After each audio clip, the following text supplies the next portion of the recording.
I should have took video the other day when we came down. We cut this big old tree down. He was a good 60, 70 foot tall, standing dead oak. Another standing dead oak you kind of see along there. He was up there. I just dragged him down today. You can see I've been cutting. Got the tractor here ready to pull this thing. But there was another one down there. Cut it down, cut it up into like 4 foot, 5 foot logs. There's a good dead one here on the ground. I don't know how much firewood it'll make. There's another one behind that. Sometimes oak will surprise you at how good it is after laying on the ground for a few years. We kind of have a little area deep in the woods. You can see we had to cut a trail back with the bucket on the tractor and the chainsaw. But we kind of cleared it out. We can get in here now. I'm going to have to make a trail going down there. I don't know if you can see it up through the trees there. I'll see if I can zoom. There's a standing dead tree there. And I've been down here before mushroom hunting. There's more than one standing dead tree right over there. Yeah, there's another one. Right there next to it. It's a little deader though. It's been there longer. But we got quite a nice supply of wood in here. Unfortunately, the problem is that there's a fungus. You see there's more down there. There's a fungus that kills oak trees.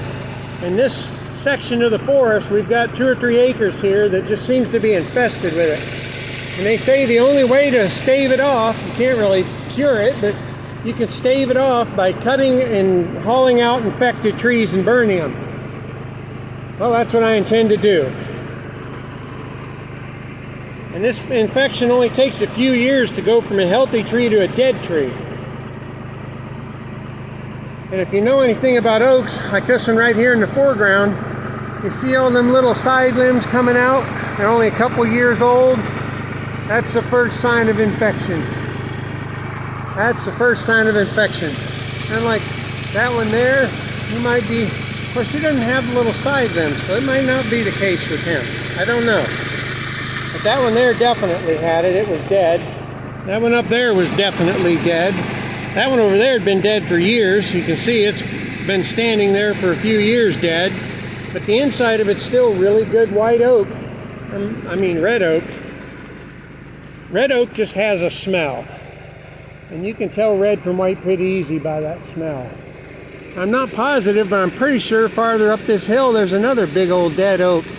I saw it from the top of the hill, but I haven't found it from down here yet. But it should be between me and the ridge. And if you look right up through there, you can see there's the ridge of the hill. So it's somewhere up in this area. I'll have to go for a walk and find it. I might be able to reach it from the top of the hill, but I'd rather get it from down here if I can. It's just less I tear up the wildlife, the better. I like this place. It's beautiful, but I need to get firewood somewhere anyway. And this area's got a lot of dead trees. Right over there, not too far away, is a trail that leads out. Trail that was already here when I bought the place. You can kind of see some dead leaves back there. Now I don't know if that's just a tree that's dropping its leaves or if it's dying from this disease. I haven't walked down there yet. We just started in here yesterday and I want to get this wood out of here first. This is where most of it looks like this is where it started because there's several dead trees on the ground right in this area. I want to get them all cleared out first. Then I'll take and make a trail probably from over there down on the other side of that tree down into that area where I can get some wood out of that part and drag it up.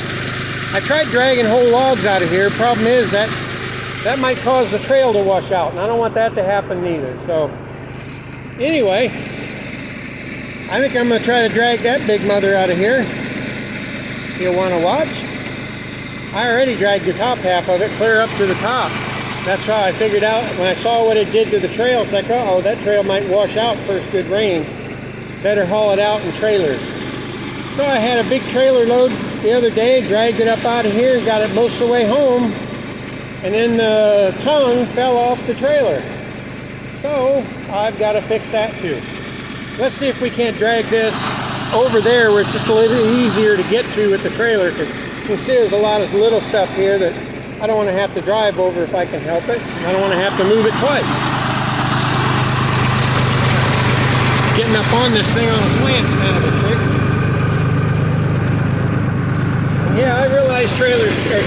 can tip over, but it's not that much of a slant. It still makes you pucker up. It's enough of a slant to make you pucker up. It's going to be loud, but you can watch.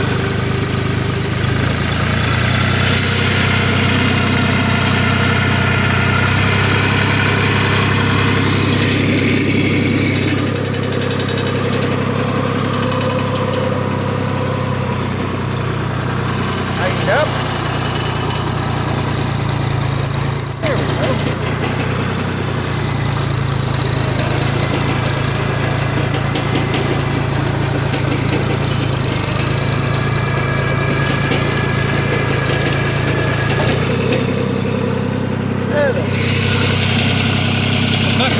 Something, but that's close enough. That's easier to get to anyway. And he cleared a path through there to process. There we go. Let's drag him a little further. Just to test the can.